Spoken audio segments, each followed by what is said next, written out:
بسم اللہ الرحمن الرحیم۔ بسم اللہ الرحمن الرحیم۔ السلام علیکم ورحمۃ اللہ وبرکاتہ۔ عزیز طلبہ، امید ہے بخیر و عافیت ہوں گے۔ تفسیر جلالین سورۃ الانعام سبق نمبر 254 کے ساتھ آپ کے سامنے حاضر ہیں۔ عزیز طلبہ، آج کا سبق انشاءاللہ وَلَوْ جَعَلْنَاهُ مَلَكًا لَجَعَلْنَاهُ رَجُلًا وَلَلَبَسْنَا سے لے کر آیت نمبر 13 سمیع العلیم تک ہوگا۔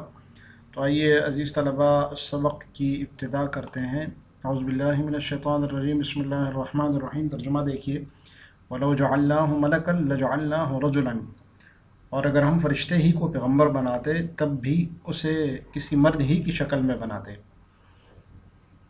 وَلَلَبَسْنَا عَلَيْهِمْ مَا يَلْبِسُونَ، اور ان کو پھر ہم اسی شبہ میں ڈال دیتے جس میں اب مبتلا ہیں۔ یہ مشرکین مکہ کے شبہات کا جواب چل رہا تھا۔ ایک شبہ ان کا یہ تھا کہ ہمارے پاس فرشتہ کیوں نہیں آتا، فرشتہ ہمارے پاس یہ پیغام کیوں نہیں لے کر آتا، انسان کیوں آتا ہے، فرشتے کو آنا چاہیے۔ تو اللہ تعالیٰ نے یہاں پر بتایا، فرشتے نہ بھیجنے کی حکمت بتائی ہے یہاں پر کہ فرشتہ کیوں نہیں بھیجا۔ تو یہ بتایا گیا ہے کہ فرشتوں کے نازل، اگر اللہ تعالیٰ فرشتے کو نازل فرماتے تو اس کی دو صورتیں تھیں۔ ایک یہ کہ فرشتے کو اس کی اپنی اصل صورت، اصلیت میں نازل کرتے، اور اس صورت میں یہ ہوتا کہ انسان فرشتے کی ہیبت کی وجہ سے دیکھ برداشت نہیں کر پاتا انسان، اور خوف کے مارے اپنے حواس کھو بیٹھتا اور اس کو مر جانے کا خدشہ تھا۔ الا یہ کہ نبی صلی اللہ علیہ وسلم نے 2 مرتبہ حضرت جبریل علیہ السلام کی اصل صورت میں، صورت اصلی میں زیارت کی ہے۔ کسی نے بھی نہیں دیکھا سوائے نبی صلی اللہ علیہ وسلم کے کہ آپ نے دیکھا ہے۔ تو ایک صورت تو یہ تھی کہ فرشتہ اصلی صورت میں آتا، اگر فرشتہ آتا تو، اور دوسری صورت یہ تھی کہ فرشتہ انسان کی شکل میں آئے، تو تاکہ وہ لوگوں سے بات کر سکے، ان سے فائدہ اٹھا سکے۔ اس کی مثال ایسی ہے جیسے کہ جبرائیل علیہ السلام انسانی صورت میں آپ علیہ السلام کے پاس تشریف لاتے تھے، وہی نازل فرماتے تھے۔ جیسے کہ عائشہ کہتی ہے، میں نے کئی مرتبہ دریائے کلبی کو دیکھا کہ وہ گھوڑے پر سوار ہیں اور آپ علیہ السلام نیچے بیٹھے ہیں، تو وہ جبرائیل ہوا کرتے تھے۔ اسی طریقے سے ابراہیم علیہ السلام کے پاس جو فرشتے آئے تھے جنہوں نے کھانا کھانے سے انکار کیا تھا، اور لوط علیہ السلام کے پاس جو فرشتے لڑکوں کی شکل میں آئے تھے تو وہ بھی انسانی شکل و صورت میں آئے تھے۔ تو دوسری صورت یہ تھی کہ انسانی شکل میں آئے۔ تو اس صورت میں ان لوگوں کا جو اعتراض نبی پر تھا وہی اس فرشتے پر بھی ہوگا کہ وہ اس کی انسانی شکل دیکھ کر اس کو انسان سمجھتے اور وہی والا اعتراض کرتے جو کہ نبی صلی اللہ علیہ وسلم پر کر رہے تھے۔ تو اللہ تعالیٰ نے جو فرشتے کو نہیں اتارا اس کی حکمت ہے، یہ اللہ تعالیٰ کی خاص مہربانی اور رحمت ہے کہ جو مخلوق ہے، انسان ہے، ان کی طرف رسول بھیجا اور انہی میں سے ہے۔ اور اس کو 4 سپارے میں بیان بھی فرمایا لقد من اللہ علی المؤمنین اذ بعث فیہم رسولا من انفسہم، کہ اللہ تعالیٰ نے مومنین پر احسان کیا ہے کہ انہی میں سے ایک آدمی رسول بنا کر انہوں نے بھیجا ہے۔ تو اسی کو بیان فرمایا۔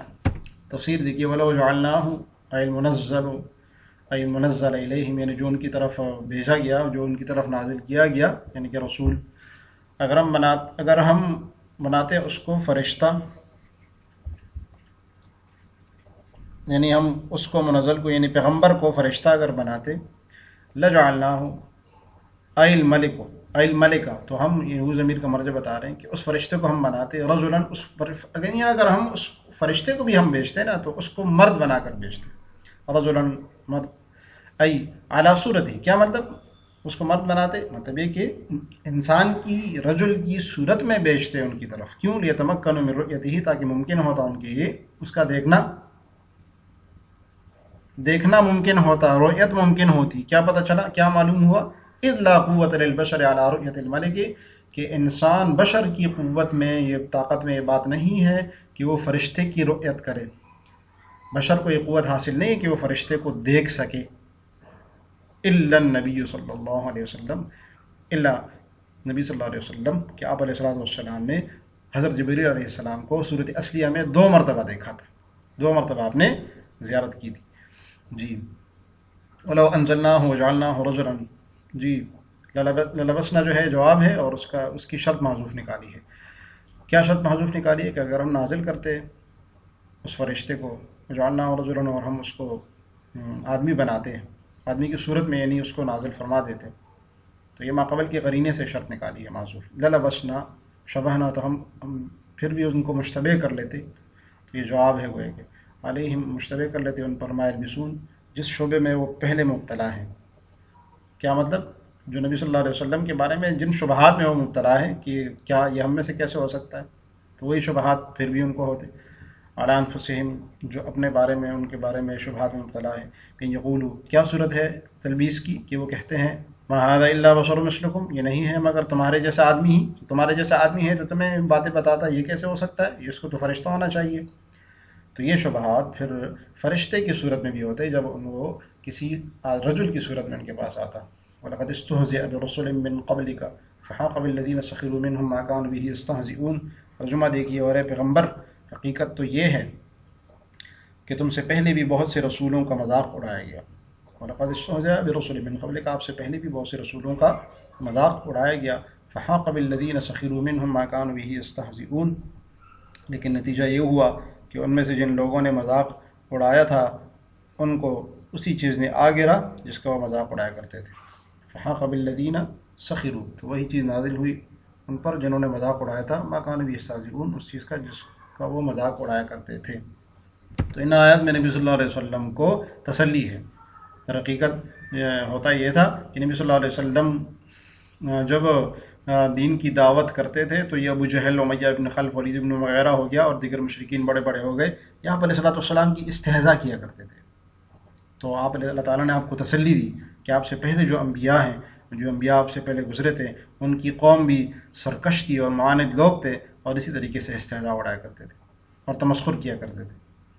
تو ان کو ان کی شرارتوں کی سزا مل گئی. انہی کی وہ جو استہزاء کرتے تھے، انہی چیزوں کو اللہ تعالیٰ نے انہی چیزوں میں ان کو گھیر لیا. جی تفسیر دیکھیے، وَلَقَدِ اسْتُهْزِئَ بِرُسُلٍ مِّن قَبْلِكَ، آپ سے پہلے بھی رسولوں کا مذاق اڑایا گیا. فیہ تسلیۃ للنبی صلی اللہ علیہ وسلم، اس میں نبی صلی اللہ علیہ وسلم کو تسلی ہے. یہ جو ابو جہل، ولید بن مغیرہ وغیرہ آپ کے ساتھ اس طرح کرتے ہیں، تو یہ پہلے ابھی کی بات نہیں ہے، پہلے بھی ایسا ہوتا رہا ہے. فحاق نزل، فحاق بالذین، تو نتیجہ یہ ہوا کہ ان میں سے ان کو آ گھیرا. حاقہ یہاں پر نزلہ کے آنے میں ہے، نزلہ کے معنی میں ہے. تو حاقہ یہاں پر نزلہ کے معنی میں ہے، اور بالذین سخروا آگے منہم میں جو منہم ہے یہ من با کے معنی میں ہے، یعنی بہم، یعنی نازل ہوا ان پر جنہوں نے مذاق اڑایا وہ چیز جس کا وہ استہزاء کیا کرتے تھے. وہو العذاب، وہ کیا چیز تھی؟ وہ عذاب تھا. فَكَذَا يُحِيقُ بِمَنْ اسْتَهْزَأَ بِكَ، اسی طریقے سے ان پر بھی عذاب نازل ہوگا جو آپ کے ساتھ استہزاء کر رہے ہیں. تو یہ معذوف عبارت صاحب جلالین نے نکالی ہے اس آیت سے نتیجے کے طور پر کہ جو آپ کے ساتھ استہزاء کرتے ہیں ان پر بھی ایسی عذاب نازل ہوگا. قُلْ سِیرُوا فِی الْأَرْضِ ثُمَّ انظُرُوا کیف کان عاقبۃ المکذبین. ترجمہ دیکھیے، اے نبی ان کافروں سے کہیے کہ ذرا زمین میں تم چلو، ثم انظروا، اور پھر دیکھو، کیف کان عاقبۃ المکذبین، کہ پیغمبروں کو جھٹلانے والوں کا کیسا انجام ہوا. اچھا، یہ دنیاوی تخویف ہے. جو منکرین تھے، مستہزئین تھے، معاندین تھے، ان کو یعنی تخویف دنیاوی دی جا رہی ہے کہ تم زمین میں چل پھر کر ان لوگوں کا انجام دیکھو جن لوگوں کے پاس انبیاء نے پیغام بھیجا اور پھر ان انبیاء کو ان لوگوں نے جھٹلایا، تو ان کا کیا انجام ہوا، تو تم بھی چل کر دیکھو. اب یہ جو قل سیرو کہ فرمائے قل لہم، آپ ان سے کہہ دیجئے، کن سے؟ یہ جو مستہزئین ہیں، جو معاندین ہیں، یہ جو شبہات کرتے ہیں، آپ ان سے کہہ دیجئے سیرو فی الارض، کہ زمین میں چلو. زمین میں چلو، زمین میں چلنے کا کیا مطلب ہے؟ تو علامہ بغوی نے لکھا ہے کہ یہ سیر جو ہے یہ چلنا پھرنا بالاقدام بھی ہو سکتا ہے، یعنی حقیقت میں چلو، دیکھو، نکلو، یعنی کہ ان لوگوں کا انجام دیکھو جو کہ جھٹلانے والے تھے، ان کو دیکھو ان کے ساتھ کیا ہوا. اور فکری سیر بھی ہو سکتا ہے، کہ فکری طور پر اور عقلی طور پہ انسان سوچے، غور و فکر کرے، ان اقوام کے بارے میں جن اقوام نے انبیاء کو جھٹلایا تھا ان کے بارے میں سوچے، ذرا غور و فکر کرے۔ اور آج کے دور میں تو یہ بیٹھ کر غور و فکر کرنا آسان ہے، انسان گھر پر بیٹھ کر بھی یہ سب کچھ دیکھ سکتا ہے۔ فی الارض ثم انظروا، سیر کے بعد ثم انظروا اس لیے فرمایا کہ ایسا چلنا پھرنا نہ کرو جیسے غافل لوگ کرتے ہیں، صرف انجوائمنٹ کے لیے، صرف مزہ لینے کے لیے، تو وہ صرف سیر و تفریح کے لیے کرتے ہیں۔ ایسا نہ ہو، بلکہ دیکھو اور اس سے سبق حاصل کرو۔ کان عاقبۃ المکذبین، جھٹلانے والوں کا انجام کیا ہوا؟ مکذبین الرسل یعنی مفعول به کا بیان ہے، جھٹلانے والے کن کو؟ رسولوں کو، من ہلاکہم، جو یعنی ان کی ہلاکت کیا انجام ہوا؟ انجام عاقبت کا انجام کہ ان کو ہلاک کیا، بالعذاب، صورت ہلاکت یہ کہ عذاب ہے ان کے اوپر۔ لتعتبروا، اب سیر کا مقصد بتایا کہ کیا، تاکہ تم عبرت حاصل کر سکو۔ تو سیر سے جو ہے، سیر و سیاحت سے انسان جب اس کو صحیح مقصد کے لیے کرتا ہے تو انسان کو نور تام حاصل ہوتا ہے، یعنی اس کے دل میں ایمان مزید پختہ ہوتا جاتا ہے۔ اسی سفیان نے سیاحت کو اخذ کیا کہ سیر و سیاحت کرنا چاہیے، زمین میں چلنا پھرنا چاہیے تاکہ انسان اس سے عبرت حاصل کر سکے۔ قل ما فی السماوات والارض قل للہ، ترجمہ دیکھیے، ان سے پوچھو کہ آسمان اور زمین میں جو کچھ ہے وہ کس کی ملکیت ہے، اور پھر اگر وہ جواب نہ دیں تو خود ہی کہہ دو قل للہ، کہ اللہ ہی کے لیے ہے۔ کتب علی نفسہ الرحمہ، اور اس نے رحمت کو اپنے اوپر لازم کر رکھا ہے۔ لیجمعنکم الی یوم القیامۃ لا ریب فیہ، اور اس لیے توبہ کر لو تو پچھلے سارے گناہ معاف کر دے گا وہ، ورنہ وہ تم سب کو ضرور قیامت کے دن جمع کرے گا جس میں کوئی شک نہیں ہے۔ الذین خسروا انفسهم فہم لا یؤمنون، لیکن جن لوگوں نے اپنی جانوں کے لیے گھاٹے کا سودا کر رکھا ہے وہ اس حقیقت پر ایمان نہیں لاتے۔ یہاں سے نبی صلی اللہ علیہ وسلم سے یہ کہا جا رہا ہے کہ آپ ان معاندین سے بطور اتمام حجت کی پوچھیے کہ آسمان و زمین میں جو کچھ ہے وہ کس کی ملکیت میں ہے۔ اول تو یہ بتا دیں گے کہ یہ سب اللہ کی ملکیت میں ہے، بالفرض اگر شرم و حیا کی وجہ سے، خوف و ڈر کی وجہ سے جواب نہیں دیں تو آپ ہی بتا دیجئے کہ یہ اللہ ہی کی ملکیت میں ہے، اور جن کو تم پوچھتے ہو وہ کسی بھی چیز کے مالک نہیں، لہذا تم اللہ تعالیٰ کی گرفت سے نہیں بچ سکتے۔ جی تفسیر دیکھیے، قل ما فی السماوات والارض قل للہ ان لم یقولوا، اگر وہ جواب نہ دیں تو آپ کہہ دیجئے کہ اللہ ہی ہے جو آسمان و زمین کی بادشاہی جس میں لا جواب غیر ہو، اس کے علاوہ کوئی جواب اس کا ہو ہی نہیں سکتا، اس کے علاوہ کوئی اور جواب اس کا نہیں ہو سکتا، اس لیے کہ بالاتفاق متعین جواب یہی ہے۔ کتب علی نفسہ الرحمہ، اللہ تعالیٰ نے اپنے اوپر رحمت کو لکھ لیا ہے۔ کتب یہاں پر قضاء کے معنی میں، یعنی اللہ تعالیٰ نے فیصلہ کر لیا ہے، فضلا منہ، یعنی خاص فضل ہے اس کا یہ، وفی تلطف فی دعائہم الی الایمان، اور اس میں بڑی تلطف ہے، بڑا پیار محبت والا انداز ہے ان مشرکین کو ایمان کی طرف بلانے والا، کہ اللہ تعالیٰ نے رحمت کو اپنے اوپر لکھ لیا ہے، یعنی واجب کر لیا ہے۔ تو کتبہ یہاں پر اوجبہ کے معنی میں عبداللہ ابن عباس رضی اللہ عنہ فرماتے ہیں، لیکن نتیجہ اس کا یہ نہیں ہے کہ اللہ تعالیٰ نے اپنے اوپر رحمت کو واجب کیا ہے، یعنی اللہ کے اوپر واجب یہ نہیں ہے، ہاں مطلب اس کا یہ ہے کہ اللہ کا وعدہ ہے کہ میری رحمت میں نے اپنے اوپر لازم کر لی ہے۔ یہ ایسی ہے جیسے اللہ تعالیٰ حدیث شریف میں آتا ہے نا کہ میری رحمت میرے غصے پر غالب ہے، تو وہی والی بات ہے۔ لیجمعنکم الی یوم القیامۃ، تو اگر تم ایمان لاؤ، اگر نہیں ایمان لاؤ گے تو قیامت کے دن وہ تمہیں ضرور جمع کرے گا۔ یجازیکم باعمالکم، اور وہاں تمہیں تمہارے اعمال کی جزا دے گا، تاکہ تمہیں تمہارے اعمال کا جزا دے سکے۔ لا ریب فیہ، جس میں کوئی شک نہیں ہے، لا ریب لا شک فیہ، الذین خسروا انفسہم، وہ لوگ جنہوں نے اپنی جانوں کے ساتھ خسارہ کیا، بتعریضھا للعذاب، اس صورت میں کہ اب خود کو عذاب کے لیے پیش کر دیا۔ وہ جنہوں نے اپنی جانوں کے ساتھ خسارہ کیا، کیا مطلب اپنے آپ کو عذاب کے لیے پیش کیا، تو خسارہ ہی اٹھایا نا، عذاب کے لیے خود کو جو پیش کیا۔